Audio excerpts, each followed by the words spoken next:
Really good practice today. Really excited about what the guys are how they're practicing. Great tempo, extremely competitive. Guys executing, getting a lot better at fundamental things on both sides of the ball. Really, really good practice. I liked everything I saw. A lot of energy, and a very tough, physical, hard practice today from that standpoint. So very pleased with that. Get ready for tomorrow. Questions? In your, I guess, preseason media day session, you're talking about how Mario Edwards, his athleticism is really key against these spread teams. Is that something that's going to be a huge part of this Oregon game? Well, you're going to have to on the edges. You have to play well on the edges, and when he plays on the edges, or if he moves inside or wherever he goes, and the guys on the perimeter are going to have to do that. Tackle well, keep edges on the defense, and close the space and tackle in space. Mm-hmm. No doubt. How important is just the conditioning you were discussing going into this game, given the pace that Oregon plays with? It's extremely important, but we see that a lot. Now, they do it extremely well. No-huddle teams are very more similar now, or more of those than there are huddle-up teams. So you see it a bunch now, and I thought it was a key last year when we played Auburn. I mean, that was the thing everybody thought we would fade at the end. That's when we got stronger. So at the end of that thing, I think I feel very good about where we're at, and our conditioning is going very well. Jimbo, as many battles as you've been through this year, to get a little time off for these guys, do you feel like they came back with maybe a little bounce? Oh, they did. I mean, it was a tough season. It was a hard season, but all seasons are hard. You just need that break and that mental break, and I've been very pleased with the way they've come back. Their minds are fresh and their bodies are fresh. Jimbo, talking about the type of season you had, so many tight games, also going back out to Pasadena. Those two things you think are advantages for you, having been out there with a lot of your ball club and also had to struggle so much? I don't think we struggled. I think that was a bad statement, because I think we played very well, and I think we competed very well. So from that standpoint, I think being able to not panic and handle situations from that standpoint, I don't think we were struggling at all. I thought it was a tremendous play. The only undefeated team in the country.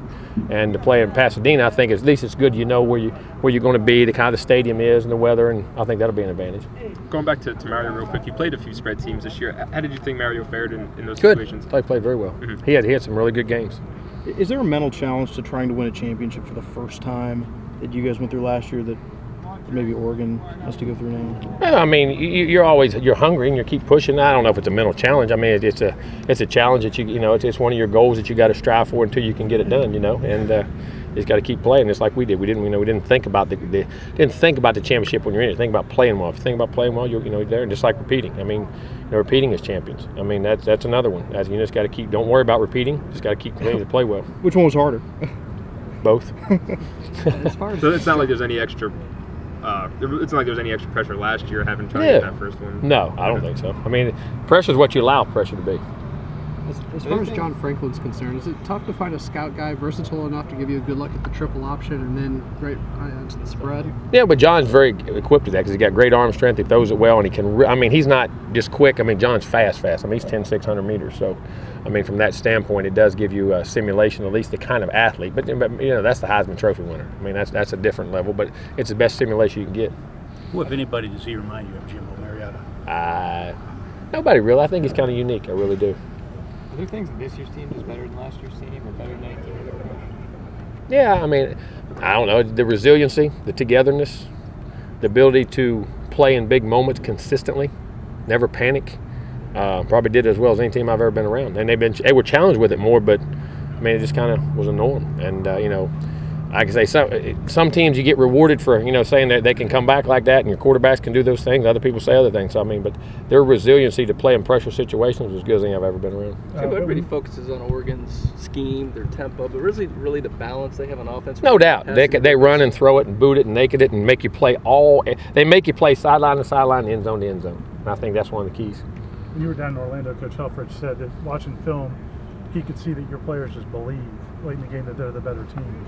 Is that something you've ever sensed? Yes, I do. They feel like they can win. They have the confidence they can make the plays in those moments to win. And that winning is an attitude. It's a culture. It's a mindset. It's the way people think, the way they believe, the way they practice. I mean, the way they live. And that's what you want in your organization. That's what you strive for as a coach. The most important thing to get in your organization. They usually learn the behavior over time. It has to be, and it's learned from confidence, from doing it over and over again and knowing you can do it.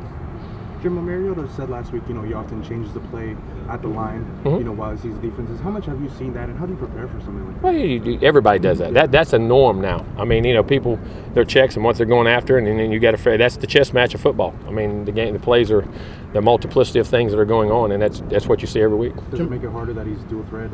Oh, no doubt. They can run and throw, without a doubt. Aguayo was named first team AP All-American. Who was? Aguayo. Curious, when you're evaluating kickers in high school, what do you look for? I mean, is it just as simple as they kick it through the uprights? Nah, there's a lot of things. I mean, leg strength and how they kick it off the ground and how quick they get it up. I mean, there's a lot of things that go into that. I mean, and then mindset and then temperament, if you can be around him enough. I mean, he was highly rated, but you look at those lists, and not all those guys turn out to be. He was highly rated, but he wasn't at the top. He was a guy that we liked from the get-go. He was in our camp that we truly liked everything about him, demeanor, everything. Winning's the ultimate of respect in this business. So what do you say to all those nitpickers that are trying to pick apart the way you guys have won games this season? I don't worry about those. We just play. I don't think about them. That's their opinion, and I don't. What people think. That's their opinion. The way the game is played today, is tackling changed? Is the approach from coaching tackling changed? You got to tackle. You got to tackle lower because you can't take the hit. You can't stay up high, and you got to learn to be great space tacklers. You got to spend a lot of time tackling in space.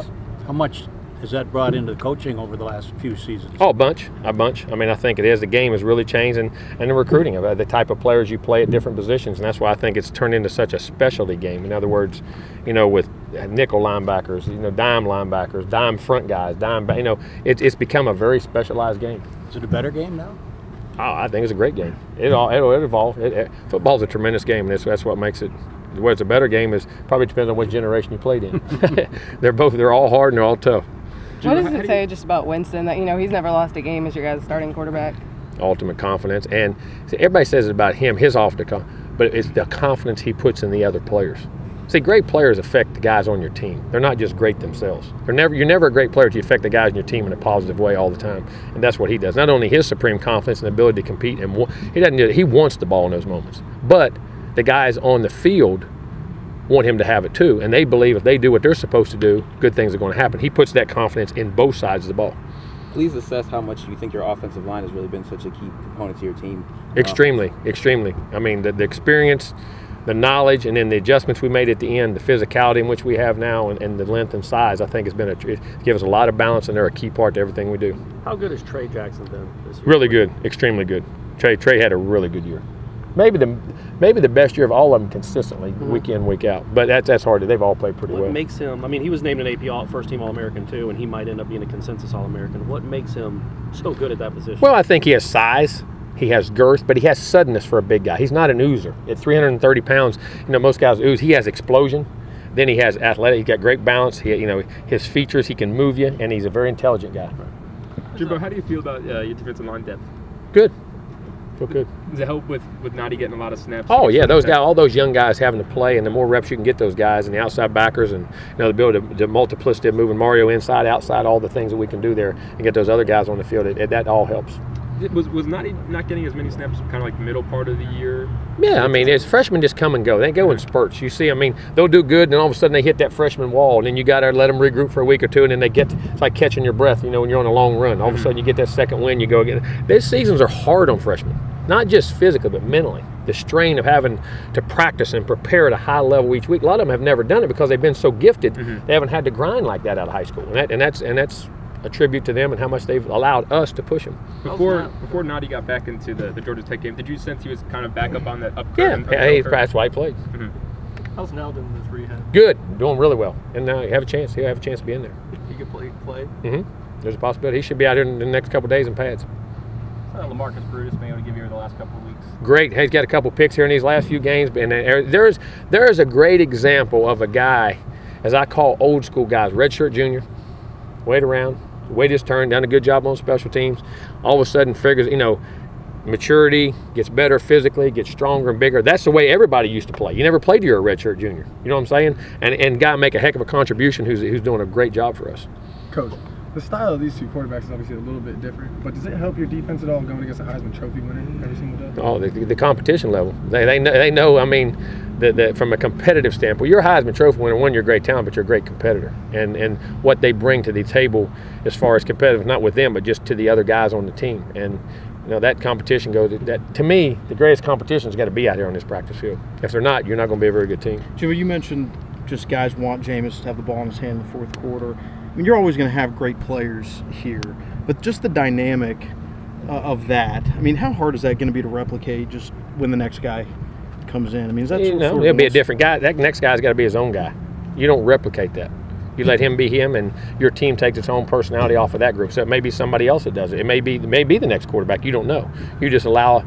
You don't force those things. You just allow those things to happen, and you win in different ways if you have to, or if that guy's that guy, then you win that way. If there's some other guys that you can think of that quarterbacks you've worked with that kind of the team is like. Yeah, a lot of them. Damian Craig was that way. Rohan Davey was that way. Jamarcus Russell was that way. Matt Mock was that way. Matt Flynn was that way. I thought Ponder and EJ. I thought they were off those guys. I've been, off that. They all wanted those guys and believed in those guys. I was just a few. I mean, there's some others in there too, but I've been blessed to have some good ones from a competitive standpoint and a team standpoint. What would Niles' return do for your depth? That it really help your. Oh, it really could. I mean, give you a lot of reps, give you some quality, give you size, girth, and I mean, Niles is a heck of a player now. He was fixing to have a great year. I mean, he's power, speed, and all that, and hopefully he's in good shape. We just got to get him back to playing football. Is that especially important against a high-tempo team where they're going to get? Oh, the more bodies you got, the more quality players, it definitely is going to help. Yeah, what type of role might Niles be able to play with? We don't know that. We'll have to wait and see. That tempo won't bother. Just a matter of how he plays football. The fact that Cook didn't have a ton of carries the first half of the season make a big difference for him right now. I think it does. I think the wear and tear on your body. I think backs you got to be careful, but he's hot, and that's where we're going to ride. Do you think Jameis goes into the playoff thinking this is his last run, or do you see him? I think he goes into thinking this is his next game, and he wants to win it. That's the way he approaches everything. Coach, obviously a lot of focus on both offenses. What about Oregon's defense? Very good. I mean, long, athletic, two end tackle guys, or 6'6", 6'7" guys, 6'8" guys. Outside backers can run. Corners both can cover. Safeties are very physical and tackle. Backers read and trigger very well. Keep great leverage on the ball. I mean, they do it. They're a very good defensive football team. They really do a great job.